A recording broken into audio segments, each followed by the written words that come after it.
வணக்கம். தமிழ் சினிமாவோட போக்க புரிஞ்சுக்கிட்டு விஜயும் அஜித்தும் தமிழ் சினிமா உலகத்திலிருந்து விலகுறாங்களா? இதை பத்தி தான் பார்க்க போறோம்.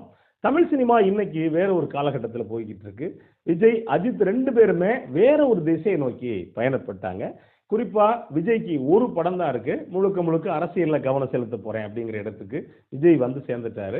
அதே நேரத்தில் அஜித் என்ன அப்படின்னா, இப்ப விடாமுயற்சி வெளியாயிருக்கு. அடுத்து குட் பேட் அக்லி அப்படிங்கிற ஒரு படம் இருக்கு. அதுக்கு பிறகு முழுக்க முழுக்க அவர் காற்பந்தயத்தில் பங்கேற்க போறாரா அப்படிங்கிற இதையும் அவர் ரசிகர்களுக்கு நடுவுல ஒரு கேள்வியா எழுந்துகிட்டு இருக்கு. இதுக்கு நடுவுல இந்த 2 பேரும் விலகுறதுக்கான காரணங்கள் என்ன அப்படிங்கிறது இருக்கு இல்லையா? இதை சேர்த்து தான் நம்ம இந்த தொகுப்புக்குள்ள பார்க்க போறோம். தமிழ் சினிமா எப்பவுமே ரசிகர்கள் மத்தியில அந்த நடிகனை தன்னுடைய வீட்டில் உள்ள ஒரு ஆளா கொண்டாடுவாங்க. இன்னும் ஒரு சில பேர் தனக்கு தலைவனா உச்சியில வச்சு கொண்டாடுவாங்க. இன்னும் ஒரு சில பேர் இப்போதைக்கு அஜித்தை பத்தி சொல்றது மாதிரி, அஜித்தே கடவுளே அப்படின்னு சொல்றது மாதிரி கடவுள் நிலைக்கு கொண்டு போயிட்டு நடிகர்களை வச்சு கொண்டாடக்கூடிய இடத்துல இன்னைக்கு தமிழ் சினிமா உலகம் இன்னைக்கு வரைக்கும் இருக்கு அப்படின்னு வச்சுக்கங்களேன். சரி, இப்படி இருக்கிற இடத்துல எதுக்கு விஜய் அஜித் விலகணும் அப்படிங்கிற இந்த கேள்வி இருக்கு இல்லையா? ஏன்னா ரசிகர்கள் எப்பவுமே நடிகர்களை உச்சி முகந்து கொண்டாடுவாங்க.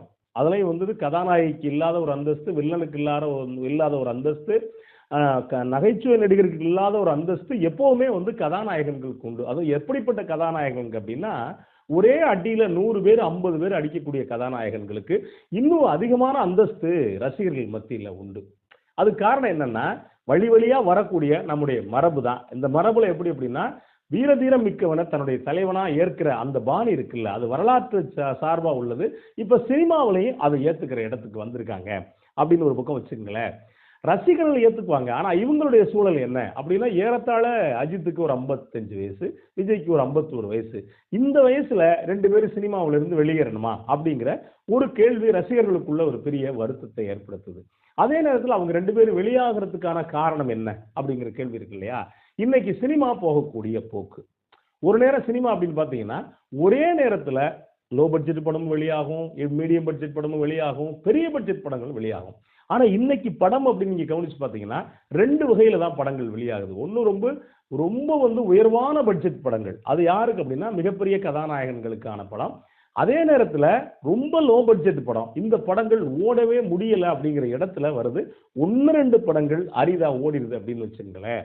ஆனா நீங்க எந்த படத்தை எடுத்துக்கிட்டீங்கன்னாலும், ஒரு பக்கம் நீங்க விஜய் படமோ, அஜித் படமோ, ரஜினி படமோ எந்த படத்தை எடுத்துக்கிட்டா கூட மறைமுகமா என்ன சொல்றாங்க அப்படின்னா, அது தயாரிப்பாளர்களுக்கு நட்டத்தை ஏற்படுத்துது, தயாரிப்பாளர்களுக்கு நட்டத்தை ஏற்படுத்துது அப்படிங்கிற ஒரு இடத்துக்கு சேர்ந்துட்டாங்க. நீங்க திரையரங்கத்தையுமே கவனிச்சு பாத்தீங்கன்னா, ஒரு நேரம் ஒரு மாவட்டத்துல 100 திரையரங்கங்கள் இருக்கு அப்படின்னா, இப்ப 10 திரையரங்கம் இருக்கிறது அப்படிங்கிறது நம்ம எண்ணி பார்த்தா கூட கண்டுபிடிச்சிடலாம். சரி, எல்லா திரையரங்கமும் முழுசா நிரம்பி வழியுதா அப்படின்னா, 2 நாள் 3 நாள், அதாவது பெரிய ஸ்டார் படங்கள் அப்படின்னா நிரம்பி வழியுது. அதுக்கடுத்து அந்த படம் 1 வாரம் ஓடுது. அதுக்கு பிறகு படத்தை எடுத்துடுறாங்க. அப்ப இந்த சூழல்ல நடிகர்களுக்கு ஒரு பெரிய பயம் வர்றது இயல்பு. இது ஒண்ணு. இன்னொரு பக்கம் என்ன அப்படின்னா, ஒரு தொழில்ல தொடர்ச்சியா ஒருத்தர் 10 ஆண்டு பயணப்பட்டாங்க அப்படின்னால, சரிப்பா போதுப்பா அப்படிங்கிறவருக்கு ஒரு சில பேர் வந்துருவாங்க. விஜய் அஜித் ஏறத்தாழ 30 ஆண்டுகள், ஏறத்தாழ 3 10 ஆண்டுகள் பயணப்பட்டிருக்காங்க. அப்படி பயணத்தில் வரக்கூடிய ஒரு சில சலிப்புகள் இருக்கு இல்லையா? இந்த சலிப்பு கூட இந்த 2 பேரையும் ஒரு பக்கம் போதுப்பா அப்படின்னு ஒரு பக்கம் வெளியேற்றலாம். ஆனா விஜய்க்கு என்னன்னா, யாரோ சொல்லியிருக்காங்க, உங்க புகழை வச்சு நீங்க அரசியல்ல பெரிய அளவுக்கு வந்துடலாம் அப்படின்னு சொன்னதோடைய விளைவுல விஜய் திடீர்னு இன்னைக்கு அரசியலுக்கு ஒரு பக்கம் வந்திருக்காரு. ஆனா அஜித் அப்படி இல்லை. அஜித்தை பொறுத்த வரைக்கும் இதுக்கு முன்னாடியே அவருக்கு கார் பந்தயத்திலையும் பைக் பந்தயத்திலையும் பெரிய விருப்பங்கள் உண்டு. அந்த விருப்பத்துல தொடர்ச்சியா அவர் ஒரு பக்கம் நடிச்சுக்கிட்டு இருந்தா கூட, அஜித் இன்னொரு பக்கம் கார் பந்தயத்தையோ இல்ல பைக் பந்தயத்தை விடவே இல்லை. அது ஒரு பக்கம் பண்ணிக்கிட்டே தான் அஜித் இருந்தாரு. அந்த வகையில தான் அஜித் ஒரு பக்கம் அதை நோக்கி நகர்ந்திருக்காரு, பந்தயங்களை நோக்கி. இன்னொரு பக்கம் விஜய் அரசியல் நோக்கி நகர்ந்திருக்காரு. சரி, இதுக்கு முன்னாடியான தலைமுறை நடிகர்கள் இருக்காங்கல்ல, கவனிச்சு பாருங்களேன். தமிழ் சினிமாவில் எப்பவுமே 2 பேரா தான் பயணப்படுவாங்க. ஆரம்பத்துல பி.யு. சின்னப்பா, எம்.கே. தியாகராஜ பாகவதர், அதுக்கடுத்து எம்.ஜி.ஆர்., சிவாஜி, அதுக்கடுத்து ரஜினி, கமல், அதுக்கு அடுத்து தலைமுறைகளை விஜய், அஜித், அடுத்து 2 தலைமுறைகளை 2 நடிகர்கள் உருவாக்கியிருக்காங்க அப்படின்னா இப்போ வரைக்கும் அதுக்கான அடையாளம் தெரியல அப்படிங்கிறது ஒரு வருத்தமான செய்தி அப்படின்னு வச்சுங்களேன். ஆனா இந்த ஒவ்வொரு இணையும் நீங்க கவனிச்சு பாத்தீங்கன்னா தெரியும், ஏறத்தாழ ஒரே காலகட்டத்துல பி.யு. சின்னப்பா இறக்குறாரு. சின்ன வயசுல ஒரு ஏறத்தாழ ஒரு 30-35 வயசுலயே பி.யு. சின்னப்பா இறக்குறாரு. பி.யு. சின்னப்பா இறந்த அதே காலகட்டத்துல அதை ஒட்டி தியாகராஜ பாகவதர் சிறைக்கு போறார். 2 பேருமே புகழுடைய உச்சியில இருக்காங்க. சிறைக்கு போயிட்டு வந்த பிறகும் இங்கே தியாகராஜ பாகவதரால பெரிய அளவுக்கு சோபிக்க முடியல. அப்ப என்ன அப்படின்னா அவங்களுடைய காலம் அப்படிங்கிறது ஏறத்தாழ இளம் வயசுலயே 2 பேரும் அந்த புகழையும் அடைஞ்சு அந்த இடத்துல இருந்து ஒதுங்கி போயிட்டாங்க. அதுக்கடுத்து எம்ஜிஆர் சிவாஜி காலகட்டம். எம்ஜிஆர் பெரிய அளவுக்கு போராடி தான் அந்த இடத்தை பிடிக்கிறாரு. இடத்தை பிடிச்சவர் ஏறத்தாழ 70 காலகட்டத்தில் அரசியலை நோக்கி பயணப்பட்டார். அரசியலை நோக்கி பயணப்படுறப்ப அதுக்கு முன்னாடி கவனிச்சு பார்த்தீங்கன்னா 2 பேர் ரசிகர்களுக்கு நடுவில் முட்டல், மோதல், சண்டை, சச்சரவு அவ்வளவு வரும். இவரை சொல்லி அவர் படம் ஓடிடும், அவரை சொல்லி இவர் படம் ஓடிடும். ஆனா எம்ஜிஆர் என்ன பண்ணாரு, அப்படியே சினிமாவில இருந்து அரசியலுக்கு போன பிறகு என்னாச்சு அப்படின்னா பல பேர் என்ன பேசினாங்கன்னா சிவாஜி ஒத்த ஆள் தான்டா மனுஷன், போட்டியே கிடையாது, அடிச்சு கிளப்ப போறாரு அப்படின்னு சொல்லி சொன்னாங்க. ஆனா தன்னுடைய போட்டியாளராக சக போட்டியாளராக இருந்த எம்ஜிஆர் அரசியலுக்கு போன பிறகு சிவாஜிக்குள்ள அவர் மன ரீதியா அவருக்கு என்ன விருப்பமா இல்லையா அப்படிங்கிற இந்த பெரிய கேள்வியெல்லாம் உண்டு. ஏறத்தாழ ஒரு 4 வருஷம் 5 வருஷம் கதாநாயகன் நடிச்சாரு. அதுக்கு பிறகு அந்த கதாநாயகன் இடத்துல இருந்து அவரே ஒதுங்கிட்டாரு. அதுக்கு பிறகு எதிர்பாராத விதமா திடீர்னு பாத்தீங்கன்னா கமல், ரஜினி 2 பேர் வந்தாங்க. இந்த 2 பேர் இந்த 2 பேர் இப்போ வரைக்கும் போட்டியாளராக இருக்கிறது நமக்கு மிகப்பெரிய ஆச்சரியங்க. ஏன்னா ரஜினி, கமல் அளவுக்கு நீண்ட காலமா ஒரு கதாநாயகன் இடத்துல இருந்த வேறு இணை யாரையுமே பார்க்க முடியாது. ஏறத்தாழ 2 பேருமே ஒரு 45 வருஷமா சக போட்டியாளர்களா பயணிக்கிறாங்க. கணக்கு பார்த்தா 50 வருஷம். ஆனா 45 வருஷமா 2 பேரும் சக போட்டியாளர்களா இன்னைக்கும் பயணிக்கிறாங்க.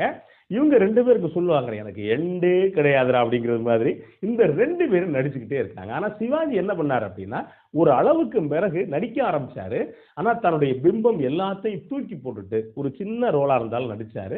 அந்த சின்ன ரோலா இருந்தா கூட ஆத்மார்த்தமா நடிக்க ஆரம்பிச்சாரு. அந்த நடிப்பெல்லாம் நீங்க பசும்பொன் மாதிரியான படங்கள்ல நடிப்பெல்லாம் நீங்க கவனிச்சு பாத்தீங்கன்னா இப்படி ஒரு நடிப்பை இன்னொரு ஆள் கொடுக்க முடியாது அப்படிங்கிற அளவுக்கு உண்மையிலே அப்படியே அசலா வாழ்ந்திருப்பாரு சிவாஜி. அப்ப என்ன அப்படின்னா அவருக்கு நடிப்புல இருந்த தாகம் அப்படிங்கிறது அது கதாநாயக பிம்பம் போனா கூட பரவாயில்லைங்கிற இடத்துல நடிப்பு தான் என்னுடைய லட்சியம் அப்படிங்கிறது கடைசி வரைக்கும் இருந்தார்.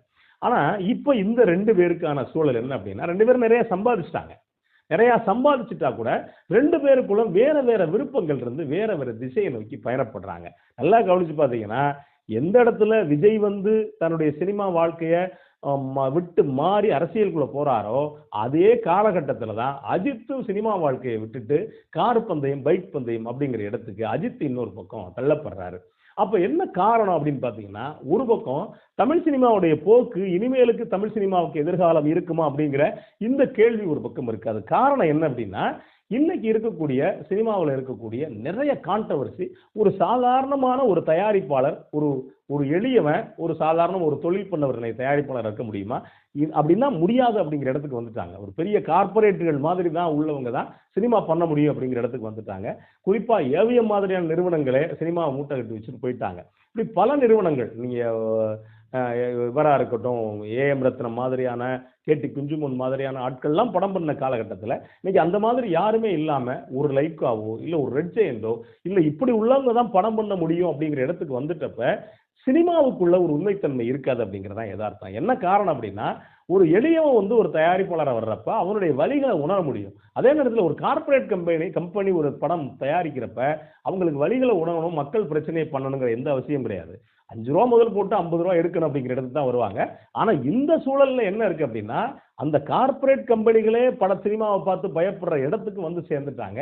தோட்டத்துல பாதி கிணறு இல்ல முக்கால்வாசி கிணறு அப்படிங்கிறதுல கதாநாயகனுடைய சம்பளமே ஏறத்தாழ முக்கால்வாசி பட்ஜெட்டுக்கு ஒதுக்கிடுறாங்க. அதுக்கு பிறகு இந்த படம் ஓடுதா ஓடலையா அப்படிங்கிற மிகப்பெரிய கேள்விக்குரிய இந்த படத்துல எழுப்பியிருக்கு. இன்னும் சரியா சொல்ல போனா சமீபத்தில் கேம் சேஞ்சர் அப்படிங்கிற சங்கருடைய படம், பிரம்மாண்டத்துக்கு பேர் போன சங்கருடைய படமே பெரிய அளவுக்கு மன்னக்கவி இருக்கு அப்படின்னா சினிமாவுடைய எதிர்காலம் அப்படிங்கிறது அபாய கட்டத்தில் இருக்கு. அப்ப சினிமாவை மாற்று வகையில பயணப்பட வைக்கிறதுக்கு யாராவது சினிமாக்காரங்க முனைகிறாங்களா அப்படின்னா அதுங்கிறது வெகு வெகு வெகு வெகு வெகு குறைவு அப்படிங்கிறதான் யதார்த்தம். அந்த வகையில நடிச்சது போதும், சம்பாதிச்சது போதும், ரசிகர்களை சம்பாதிச்சு வச்சிருக்கோம் அப்படின்னு 2 பேரும் வேற திசை வழியை நோக்கி பயணப்படுறதுக்கு காரணம் என்ன அப்படின்னா இன்னைக்கு இருக்கக்கூடிய சினிமாவுடைய சூழல் தான் அப்படிங்கிறது யதார்த்தம். நன்றி, வணக்கம்.